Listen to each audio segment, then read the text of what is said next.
Have you ever felt like you're always the one bending over backward?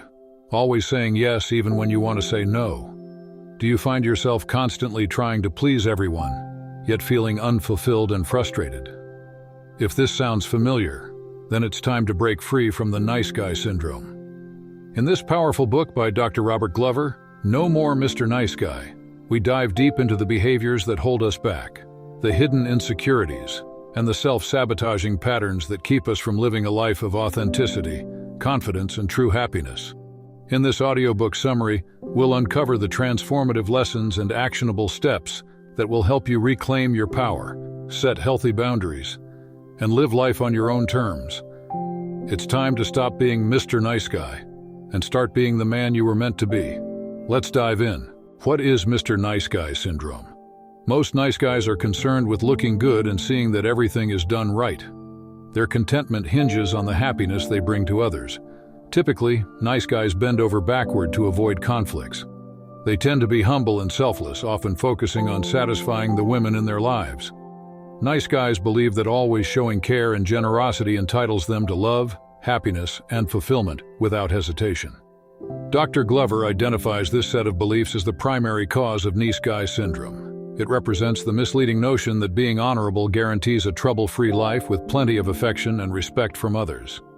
If these traits resonate with you, liberate yourself from the cycle of idle hopes and patterns. It's time to stop the hourglass of people-pleasing and start moving toward fulfillment in love and life. If you recognize yourself or anyone close to you as a Mr. Nice Guy, explore ways to break free from its harmful effects and embrace true happiness. Attributes of nice guys.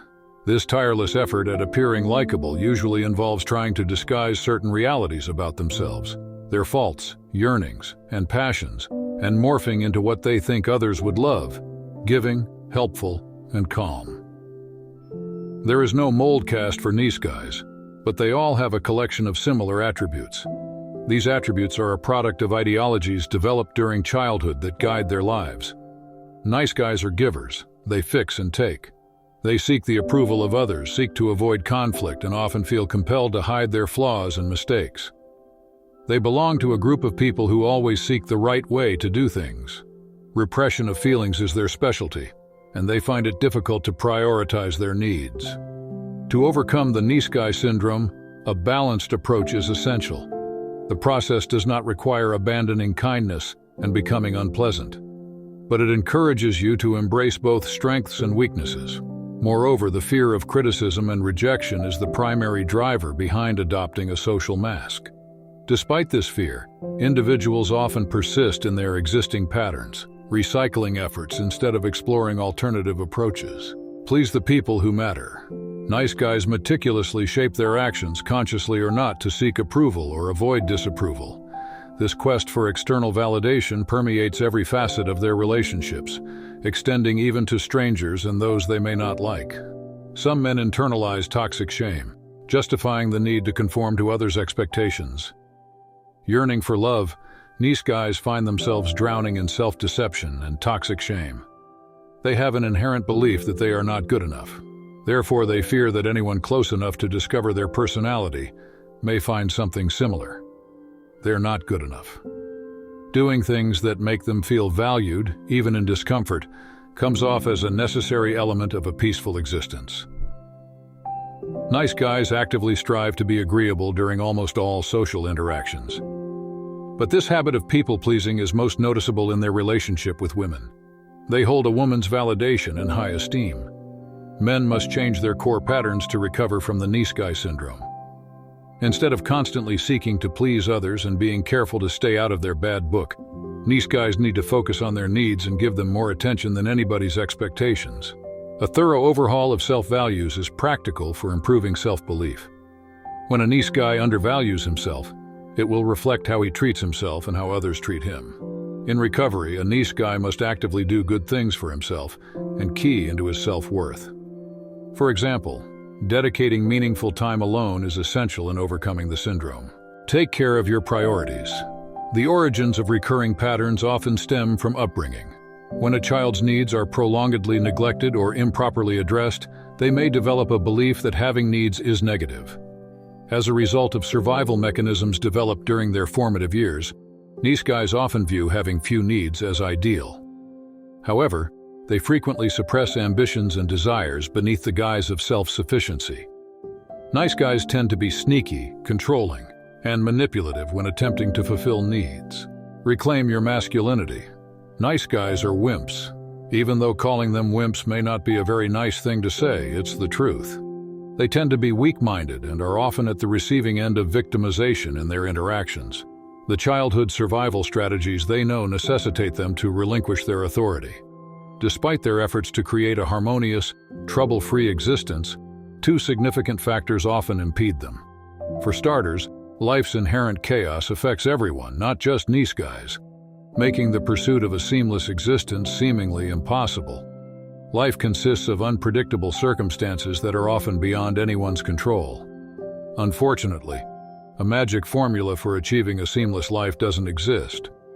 Seeking to meet the standards of being good or striving to do everything right does not grant nice guys immunity from the inherent unpredictability and constantly shifting fate. After all, life isn't a walk in the park, it's a sprint through a minefield. Get a fulfilling love life. Nice guys usually have it hard concerning intimate relationships. Like everyone else, they crave happiness and intimacy with their significant other. Nevertheless, intimacy is elusive for many men in this category. Embracing intimacy requires the nice guy to thoroughly examine and willingly expose their vulnerabilities to reveal their true selves. It demands to be completely honest with that special someone and grant them access to the core of their very being. This concept bewilders nice guys because being intimately known leads to a fear of being not perfect. Throughout their lives, nice guys have dedicated considerable effort to projecting what they believe others expect of them, skillfully concealing any imperfections. The desire for intimacy embodies their deepest apprehensions.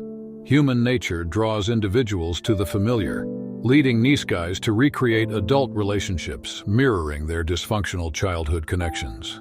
For instance, if assisting their mother in the kitchen as a child fostered a sense of closeness, a nice guy might equate such behavior with intimacy in adulthood. In the quest to feel valuable, they may seek troublesome partners, hoping to fix their lives altogether. Find sexual confidence. Many nice guys find themselves trapped in cycles of toxic shame, haunted by past abandonment experiences, and relying on dysfunctional coping mechanisms when it comes to matters of sexuality. The sexual issues of nice guys stem from several sources. However, the most common are sexual dysfunction, insufficient sexual activity, compulsive sexual behaviors, and settling for less. Add all these problems together, and you have many sexually dissatisfied men on your hands. While many blame these issues on external factors, the real cause often lies within themselves. Surprisingly enough, nice guys are usually the masterminds behind their unusual sex lives. Sometimes the nice guy's partner feels accountable, but it is seldom ever their fault. They hinder their pursuit of fulfilling sexual experiences by doing the opposite of what genuinely works because of internalized fear and shame.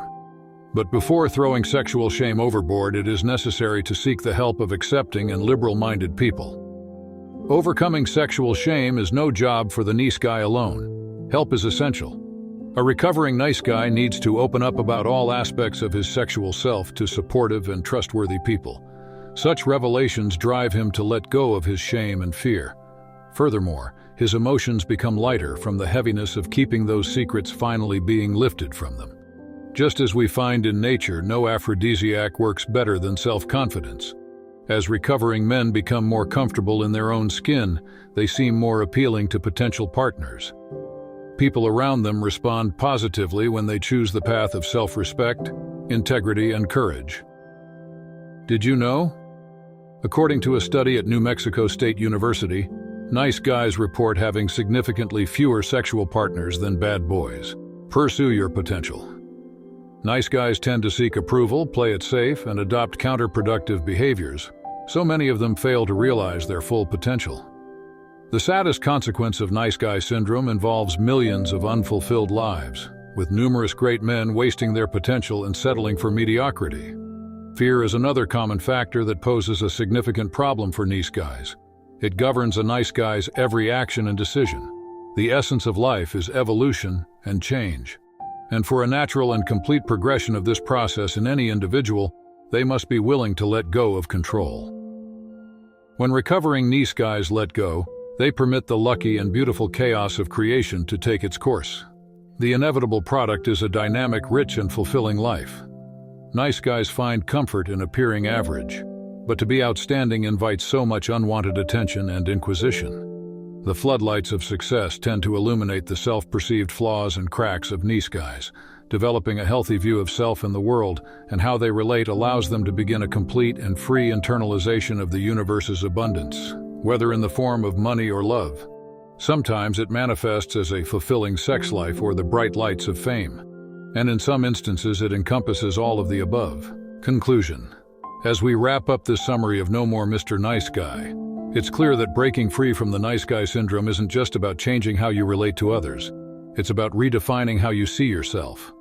Dr. Robert Glover has shown us that by embracing authenticity, asserting your needs, and letting go of the need for constant approval, you can lead a more fulfilling, confident, and empowered life.